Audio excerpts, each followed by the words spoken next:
situação delicada, né, Cláudio Lana, enfim, momento caiu o complexo. ministro, não tem o que dizer, alguém procurou o ministro, né? Ele é que tem, o ministro do meio ambiente que eu falo, né? Porque aí as pessoas procuram o IBAMA, procuram o ministro da economia, procuram não sei, e o Ricardo Salles, ele é que tem que dar explicações sobre isso, né? Nessa questão do meio ambiente, as coisas nem sempre são o que parecem. Tem muita plantação, as ONGs ficam, essas ONGs que vigaristas, né, que perderam poder e dinheiro no atual governo, ficam plantando coisas e tal. A gente sabe como é que isso funciona, mas o silêncio do ministro não ajuda nessa questão. Se ele quer ignorar esse assunto, não é boa política, né?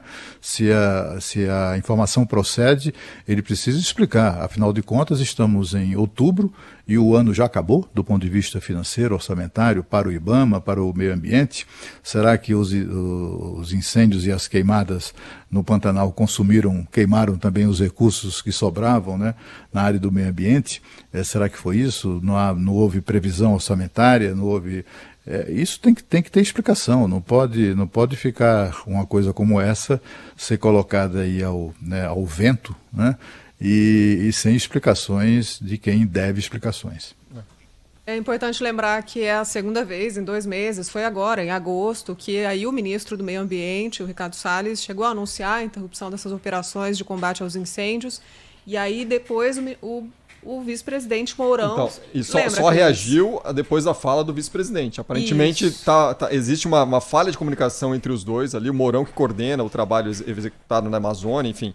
E mais uma vez o vice-presidente vem a público para cobrar explicações do ministro do Meio Ambiente, que aparentemente tomou uma decisão antes de consultar o que seria uma negociação direta com a equipe econômica para a liberação de mais recursos. À época eram 60 milhões de reais que teriam sido cortados do orçamento do Ministério do Meio Ambiente. E aí o que hoje aconteceu foi a mesma coisa, né? Só que sem a fala do ministro do Meio Ambiente. Aí o vice-presidente, o Hamilton Mourão, entrou em contato com o Ministério da Economia e teria conseguido liberar parte desses recursos cortados. E eu não sei se isso vai significar um retorno das atividades. São 1.300 brigadistas. A gente aguarda um posicionamento do Ministério do Meio Ambiente para saber se esse pessoal vai voltar ao trabalho.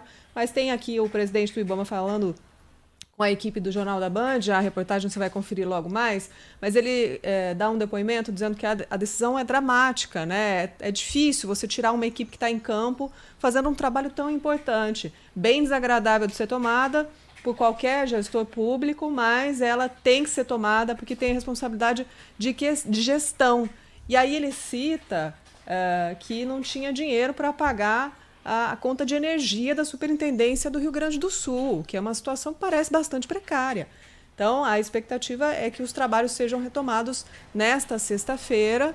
A gente imagina que a situação foi resolvida, mas, de novo, vou repetir, em menos de 2 meses a crise que parece de fora para dentro. O Ministério do Meio Ambiente grita, dizendo vamos parar tudo, porque não tem dinheiro. Quando parece, aí a equipe econômica, o vice-presidente Hamilton Mourão agindo como se tivesse ficado sabendo disso pela imprensa, como se não tivessem sido avisados, como se não houvesse uma comunicação entre as duas pontas ali da gestão federal. Assim, estranho, né? No mínimo. Tem que colocar isso em pratos limpos. Nenhum ministro, incluindo o ministro do Meio Ambiente, deve, como é que eu diria, subordinação ao vice-presidente, né? O vice-presidente tem uma missão bem específica de coordenar as ações daquela força-tarefa lá na Amazônia, etc. e tal, mas isso não torna o ministro subordinado do vice-presidente, né? O vice-presidente não é que ele veio a público, né? Ele está sempre disposto a falar, né? Não, botou o microfone na frente dele, ele fala. Não tem, tem essa virtude, é bom que isso aconteça, mas o ministro não tem que, talvez por gentileza, né, por cordialidade, ele certamente teria que informar o vice-presidente sobre qualquer coisa nessa área aí. Mas não há uma relação de subordinação, é preciso lembrar isso, né? O vice-presidente tem funções ocasionais que são determinadas pelo presidente da República e assume um caso de vacância. Fora disso, vice é vice. Vice não tem poder, não tem nenhum papel administrativo. Eu acho até que é um desperdício. O general Hamilton Mourão é considerado um dos maiores especialistas brasileiros em orçamento, em planejamento e orçamento. Me dizem que essa é a grande qualificação do ministro, do vice-presidente Hamilton Mourão. Isso deveria ser melhor utilizado pelo governo, mas não é utilizado, né? Talvez o vice-presidente fale tanto, quase diariamente, de declarações, exatamente por isso, porque ele tem uma agenda, digamos assim, bastante folgada.